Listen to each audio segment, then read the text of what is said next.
পোর্শনটা। এরপরে হচ্ছে আমরা ব্যাক পার্ট দেখবো। ব্যাক পার্টটা হচ্ছে এক কালার লনের মধ্যে থাকবে।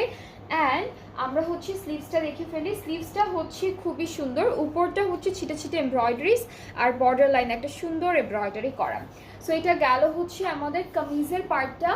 এখন হচ্ছে আমরা দেখব খুব সুন্দর একটা দুপাট্টা। দুপাট্টা হচ্ছে অর্গানজার উপরে থাকবে, ফুল দুপাট্টায় হচ্ছে এরকম ছিটে ছিটে এমব্রয়ডারিজ থাকবে। আর এইটা থাকবে আমাদের দুপাট্টার আঁচলে। হ্যাঁ, এটা হচ্ছে দুইটা আঁচলে কর্নার জাস্ট একটা পাশ করে থাকবে, খুব সুন্দর করে আপনারা বসাবেন। ট্রাউজারটা থাকছে ক্যামব্রিক কটন, সেম কালারের মধ্যে। সো এই ড্রেসটা খুবই সুন্দর, খুবই প্রিটি একটা ড্রেস, পুরোটা হলো সেম কালারের মধ্যে থাকছে। অ্যান্ড এইটা যার যার ভালো লাগবে আপনারা পেজ ইনবক্স করবেন। এই ড্রেসটার প্রাইসটা হলো 4300 টাকা। এটার প্রাইসটা হচ্ছে 4300 টাকা। 4300 টাকা হচ্ছে